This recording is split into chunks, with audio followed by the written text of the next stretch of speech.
There's a conversation we don't have enough.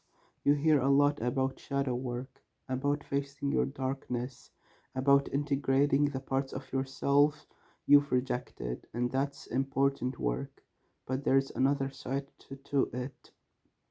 Once you've met your shadow, once you've made peace with it, once you've brought it into the light, you have to protect it. Because society doesn't want you to have a shadow. Society wants you to be predictable, consumable, easy. Think about what the world rewards. It rewards the surface, the polished version, the one who shows up on time, says the right things, never makes anyone uncomfortable, the one who's productive, the one who's agreeable, the one who fits neatly into the box. But your shadow, your real self, doesn't fit. It's messy, it is inconvenient, it has needs that don't align with the schedule, it has feelings that don't perform well on command, it has depths that can be monetized or optimized, and so society will try to take it from you, not with force, with subtle pressure, with expectations, with the quiet, relentless message that you're too much or not enough, that you need to tone it down, that you need to be more professional, more palatable, more like everyone else. And if you're not careful, you'll give it away. You'll hand over your shadow piece by piece until you've left with a version of yourself that's acceptable but hollow, functioning but empty. So how do you protect it? Let me walk you through it. First, you stop explaining yourself. Your shadow doesn't owe anyone an explanation. The things that make you different, the parts of you that don't fit the mold, you don't need to justify them. You don't need to make them palatable. You don't need to apologize for being the way you are. Protection starts with the refusal to shrink. When you feel the pressure to become smaller, you stay exactly your size. Not defiant, not aggressive, just solid, just present, just yourself. There's a power in saying less than necessary, in letting your existence speak for itself. You don't have to translate your soul into terms everyone can understand.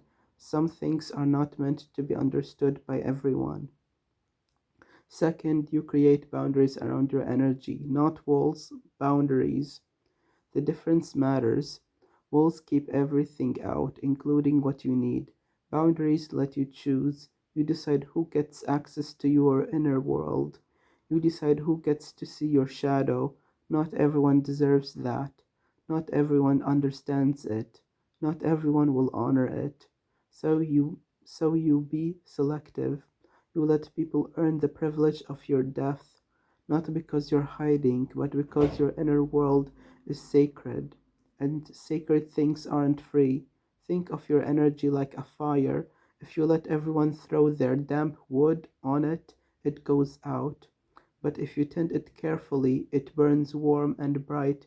It can sustain you. Third, you practice the art of silence. Society is loud. It wants your opinion on everything. It wants you to react, to engage, to perform your feelings for an audience. It wants you to post, to comment, to share, to broadcast. But your shadow doesn't perform. It exists in the quiet, in the moment when you're not producing or performing. So you protect it by keeping some things to yourself, by not sharing every thought, by having a private life that is genuinely private, not secretive, private. There is a difference. Secrecy is hiding out of fear. Privacy is holding something close because it's yours. And that container, that silence, is where your energy regenerates. It's where your shadow rests and gains strength. Without it, you're just broadcasting yourself into nothing until there is nothing left. Fourth, you find your people, the ones who don't need you to be different, the ones who can hold your darkness without flinching, the ones who see your shadow and don't try to fix it or fear it. Those people are rare, and they're worth protecting too, because your energy doesn't exist in a vacuum. It's shaped by the people around you. If you're surrounded by people who want you small, you'll shrink. If you're surrounded by people who can hold your fullness, you'll grow. Choose carefully, and if you haven't found them yet, don't settle. Don't pretend that pe- don't pretend that people around you are your people just because they are there. Loneliness in the short term is better than emptiness in the long term. And finally, you practice returning to yourself every day.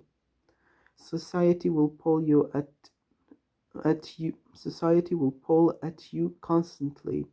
It will try to convince you that you need to be different, that you need to achieve more, that you need to perform better, that your worth is conditional, and if you're not grounded, you'll believe it. So you need a practice, a ritual, something that brings you back to your center. It could be silence, it could be writing, it could be walking alone, it could be sitting with your breath, it could be making something with your hands. It doesn't matter what it is. What matters is that you do it regularly, religiously, because that practice is the anchor that keeps you from drifting into someone else's idea of who you should be. It's the thread that connects you to yourself when everything else tries to pull you apart. The devil's chain in this is the belief that you have to give yourself away to belong.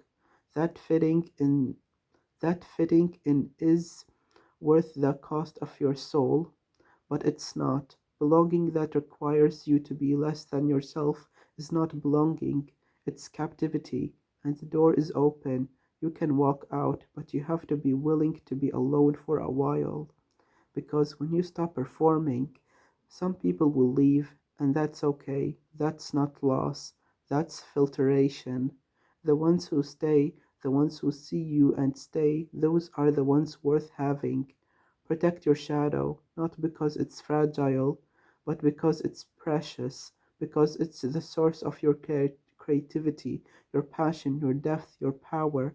The world doesn't need another polished, agreeable, empty person. The world needs the real one, the whole one, the one who has done the work and now has the courage to stay whole in a world that profits from division. Your shadow is not a burden, it's a sanctuary. Keep it safe.